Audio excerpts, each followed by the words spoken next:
Thanks, everybody. So most people know Specsavers. Nobody knows us, so I'm Vicky Clarke and this is Anna Wilson. Most people know Specsavers, and we have an amazing top-of-mind awareness. Our unprompted and prompted awareness is really, really good, but that doesn't change market share. What changes market share is getting people to come to us who wouldn't normally consider Specsavers, whether that's new category entrants, so kids or young adults needing glasses for the first time, or people who shop elsewhere. So what we need to do is get in front of those people and tell our stories about Specsavers and convince them to come to us. So we've been looking at how social media and PR activate in this space. So what we tend to do is tell our stories through those channels, and they run alongside our other ads, which are mainly awareness and conversion ads. So for the purposes of this presentation, these ads are labelled in blue. And as you can see, pretty direct response, pretty hard-hitting, all about telling people who we are and all about converting.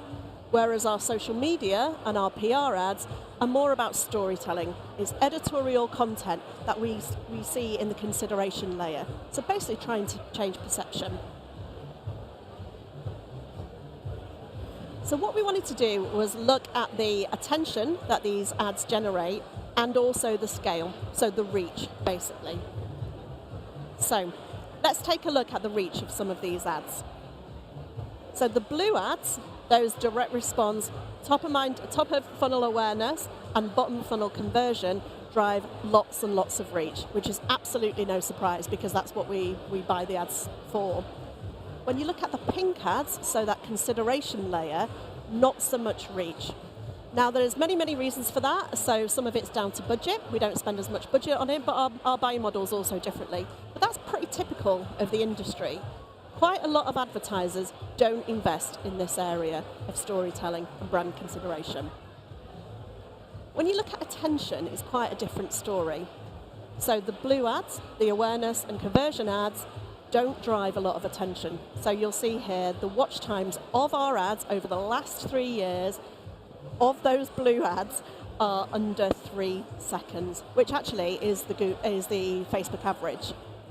When you look at the pink editorial ads, it's a lot higher. In fact, some of our ads get 30-second watch times. So we think there's a correlation between scale and attention. And we really wanted to understand the shape of those different sorts of ads. So the awareness and conversion ads, they've got a pretty tall and skinny shape.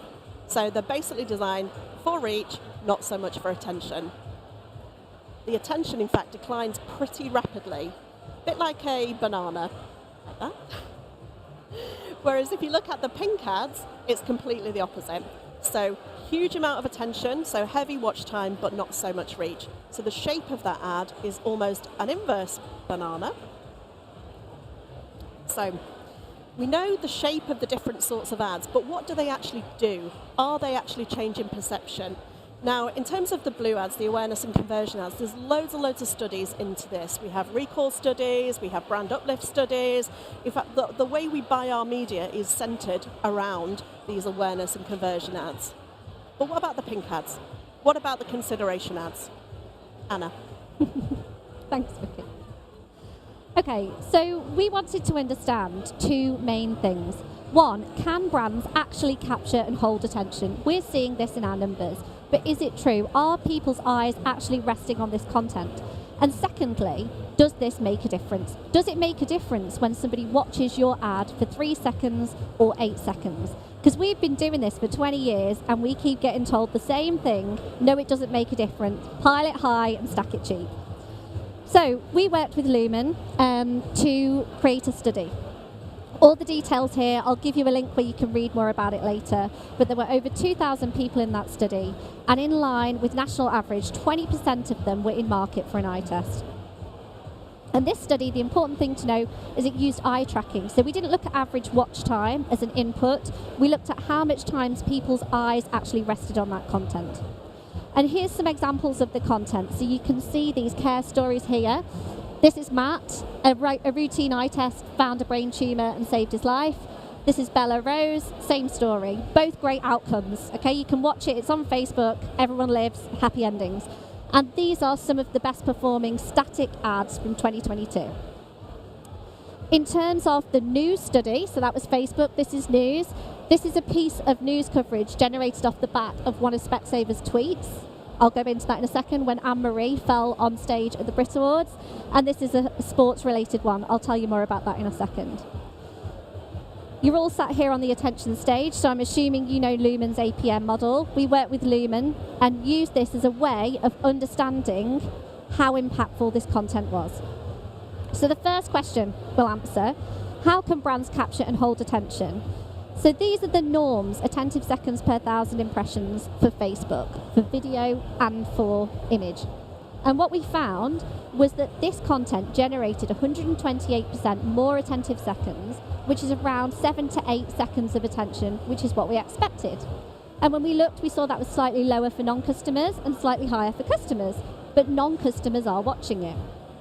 And then when we looked at the web, so these are the norms for ads for the web, we found that this generated 610% more attention. So non-customers were watching this for about 15 seconds, customers were watching this for about 17, so the average watch time on this, the average eyes on time was 16 seconds.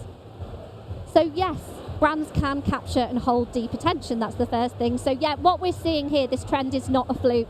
We can all keep our jobs, we don't have to go and work at Starbucks, you know, this stuff works. But why does it work? Does it actually change perceptions? Are we actually shifting the needle or the dial, this term that's used so much in the industry? So let's take a look. So what we did was, the first thing we did was we understood what non-customers, so people who said not Specsavers, thought of the brand. So we looked at caring brand, we looked at staff take genuine care of my individual needs, and we looked at is a brand I had a good feeling about, and these are the norms. And what's important here is when we showed non-customers these care stories in Facebook, so these life-saving care stories, and they watched them, we found that those measures went up. Non-customers had their minds changed. They started to change their minds. In some cases, you'll see on here quite significantly, look, 51% uplift in caring brand. And we saw this across a heap of other measures as well. So what we saw here is that actually by spending that time engaging in the content, understanding the story, feeling that humanness and that emotive connection, people's minds started to change, not just functionally, but emotionally as well. This is a consideration story. So Anne-Marie fell on stage at the Brit Awards. We tweeted her from Specsavers and we said, what did we say? Your next visit's on us, okay? Not an audience that Specsavers would normally speak to. A younger crowd, big crowd, not something that Specsavers would normally be associated with. We use this as an opportunity to connect with these people, to go into a space that you wouldn't expect us to. And we use the vernacular of the channel, we use the language of Twitter to connect and engage with these audiences. And the media picked it up and they posted about it, and there was a bit of banter. We all made friends. We've worked with Anne-Marie, no hard feelings. But this generated some coverage. And this is another one as well. This was a footballing incident. I won't try and pronounce the names. But there was a headbutt, and one of the players said it wasn't a headbutt. He walked into him. He clearly headbutted him. Now, because of the heritage of should've, we could go in there and we could have a bit of banter about that and talk in quite an amusing and kind of inclusive way. And that's exactly what we did. We reached out to this new audience in a place you wouldn't expect us. It generated this kind of thread on Twitter, the media picked it up, and this is the other article that went in. So just a reminder of what non-customers thought of Specsavers, and when they non-customers saw that news article, we see these uplifts again. So we see people's minds started to change about how much they like the brand, how much they understand the brand, about what they feel about us. And I'll come on to in a second whether that makes them want to buy from us. So we know that attention is an important objective, and that means if we get attention, we can change people's minds. But the problem with that is that the industry needs to change. That blue skinny shape, we know lots about it. We know how to activate it. We know how to do it cheaply. We know how to do it efficiently. What we don't know, and what we're not supported to do by the industry, is to focus on the objective of attention and look at how we can scale that. In fact, we did a test. Every time we tried to scale attentive content, and by more reach, it penalised the actual view time that we got because it overrides the efficiency of the buying model. So we need to let ads be ads, okay? We need to recognise the shape is very effective and let the system do its thing. But we need to also recognise this new kid on the block in the form of this deep attentive content and the role that that plays and the value that that has for brands, and create a structure that that can thrive in. And I'll tell you for why, okay? We looked at what happens when we combine these two shapes of a content.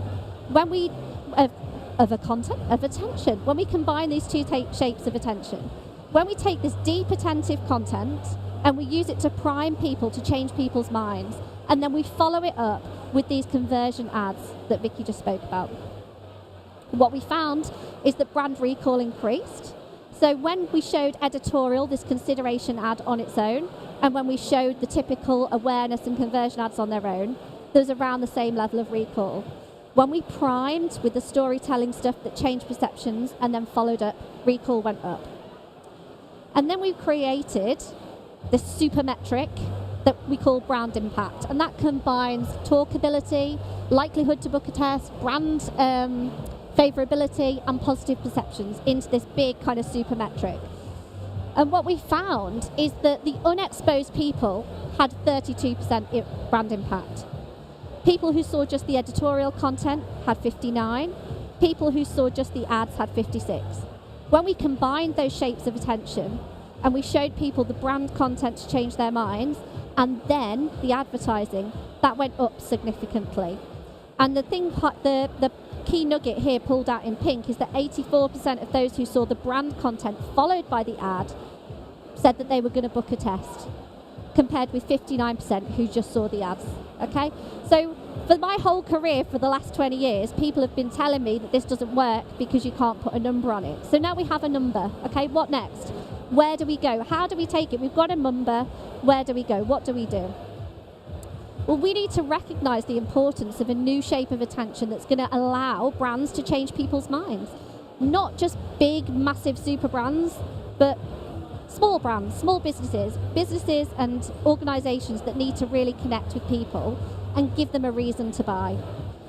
And then we need to combine that with this conversion and awareness shape of attention and allow these two to work together. And to do that, this industry needs to evolve. It needs to move forward, and it needs to not just surge price attention, which I imagine will happen, but to actually allow brands to use attention and to reward people who are creating value in their content that inspires and engages people.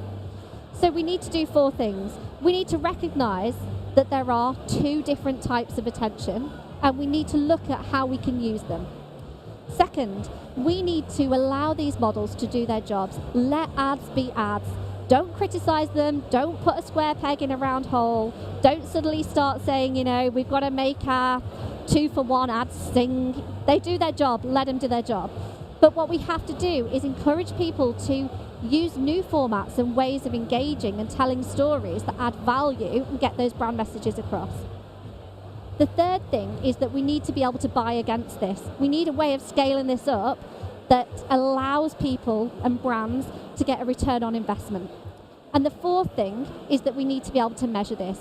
Without doing long, complex studies, we need simple, effective ways of measuring this that show the outcome, not just the output.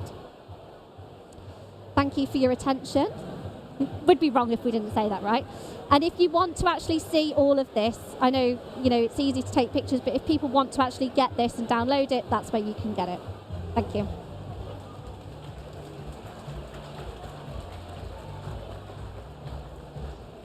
Did we do all right on time, Mike? Oh, yeah, absolutely. And, are we running away? Not go yet, ladies. Oh, okay. We've got so we've got a couple of questions for you, and thank you very much, guys. Just a couple of questions, but I think you can agree that we've saved the best to last.